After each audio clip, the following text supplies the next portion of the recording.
Saikrishna lockup death కేసులో అధికార విపక్షాల మధ్య మంటలు చెలరేగుతున్నాయి. వైసీపీ ప్రతి అంశానికి కులం రంగు పొలుముతుందని టీడీపీ మండిపడితే ఒక కులం వాళ్ళైతే చంపుకోవచ్చా అని రివర్స్ అటాక్ దిగారు వైసీపీ నేతలు.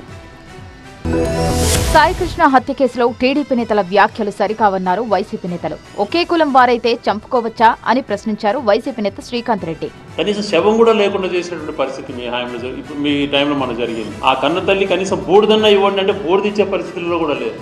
డెడ్ బాడీలు కూడా లేకుండా చేసేటువంటి పరిస్థితి కల్పించి సిగ్గు లేకుండా కోర్టును కూడా తప్పుదో పట్టించే విధంగా మేము వెతికి పట్టుకొస్తాం. 29 వరకు టైం తీసుకుంటాం. వీళ్ళకి తెలిసి చంపేశారన్నటువంటి విషయాలు కోర్టును తప్పుదో పట్టించారు, ఆ తల్లిని తప్పుదో పట్టించారు, ప్రజలను తప్పుదో పట్టించి దారుణంగా ఆ వ్యక్తిని చంపి సిగ్గు లేకుండా కులాల ప్రస్తావనతో ఒక ముఖ్యమంత్రి అనేటువంటిది మర్చిపోయి అతను కాపు కులస్తుడే, ఆ సీఐ కూడా కాపు కులస్తుడే అని మాట్లాడతావా?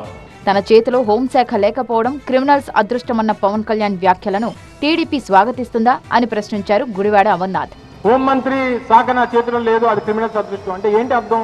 అది సరిగ్గా పనిచేయట్లేదు, ఆ వ్యవస్థ పనిచేయట్లేదు అనేటువంటిది మీ ప్రభుత్వంలో ఉన్నటువంటి మీ ఉప ముఖ్యమంత్రి గారు చెప్తే మీ తాలూకా చేతకానితనాన్ని ఆయనే ఆథెంటికేట్ చేస్తే దానికి సమాధానం చెప్పాల్సింది పోయి మీరు మా మీద పడ్డం ఏంటి?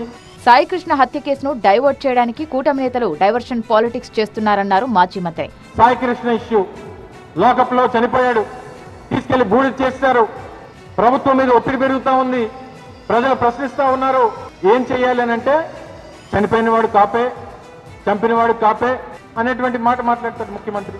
సాయికృష్ణ హత్య విషయంలో ప్రభుత్వంపై ఆరోపణలు సరికాదన్నారు బీజేపీ ఎమ్మెల్సీ సోము వీర్రాజు. వాడికి ఎంత ఆస్తులంటే తుమ్ములో ఒక అబ్బాయి, దాని మీద ఎవరికి దృష్టి ఉంటుందండి?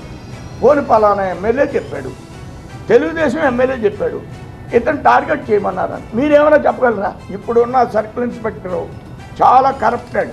సాయికృష్ణది ప్రభుత్వ హత్య అని వైసీపీ ఆరోపిస్తుంటే సీఐ చేసిన పనిని ప్రభుత్వానికి అంటగట్టడం సరికాదంటున్నారు కూటమి నేతలు.